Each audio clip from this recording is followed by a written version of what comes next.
Ngayon po ay May 14 at ginugunita po natin ang kapistahan ni San Matias Apostol. At ang mabuting balita ng Panginoon ayon kay San Juan. Papuri sa iyo, Panginoon. Kung paanong inibig ako ng Ama, gayon din naman, iniibig ko kayo. Manatili kayo sa aking pag-ibig. Kung tinutupad ninyo ang aking mga utos, mananatili kayo sa aking pag-ibig, tulad ko, tinutupad ko ang mga utos ng aking Ama at ako'y nananatili sa kanyang pag-ibig.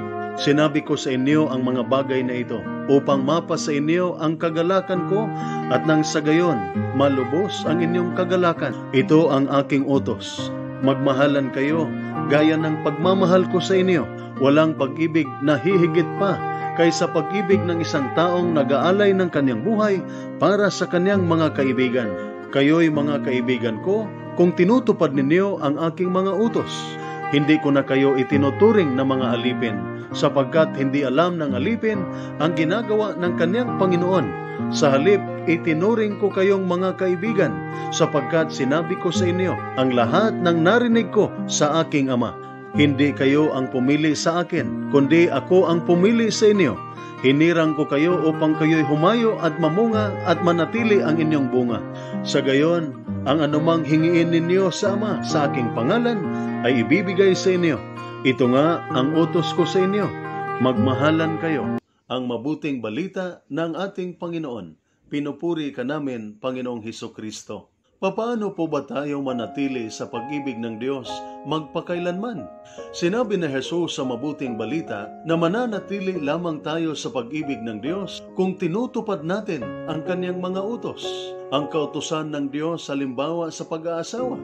Ang commitment at pangako ng babae at lalaki sa kasal o sa pag-aasawa ayon sa kalooban ng Diyos ay sila ay manatiling mag-asawa, magmahalan, magkaisa, makibahagi at magtulungan sa pagharap sa mga pasanin, pagsubok sa buhay at galak habang buhay, at hindi po maging mabigat na pasanin sa isa't isa, magbibigay pagsubok, magdumina at magpapahirap sa isa't isa habang buhay.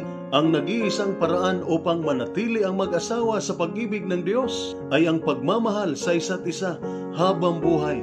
At anuman ang kanilang ginagawa sa labas ng pag-aasawa ayon sa plano ng Diyos ay isang paglabag.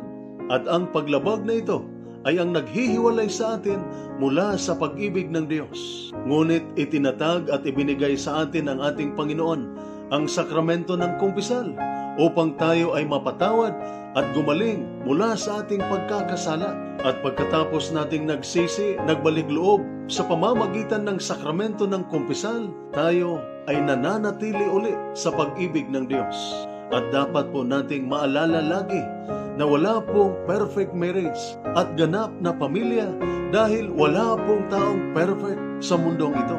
Ang bawat isa sa atin ay mayroong kanya-kanyang kahinaan at pagkukulang.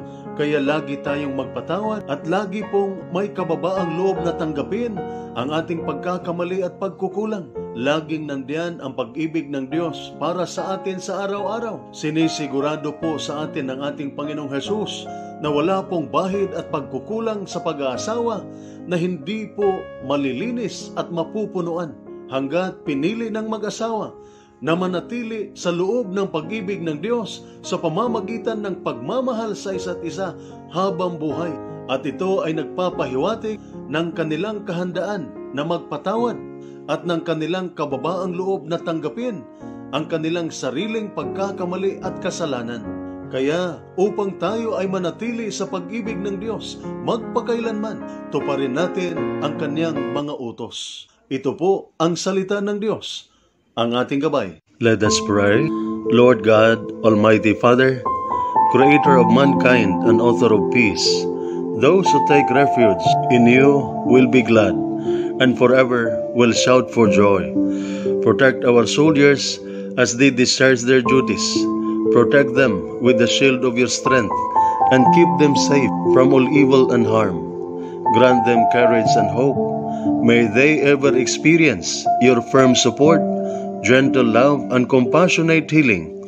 Be their constant companion and their refuge in every adversity.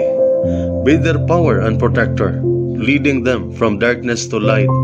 May the power of your love enable them to return home in safety, that with all those who love and care for them, they may ever rejoice and praise you for your loving care.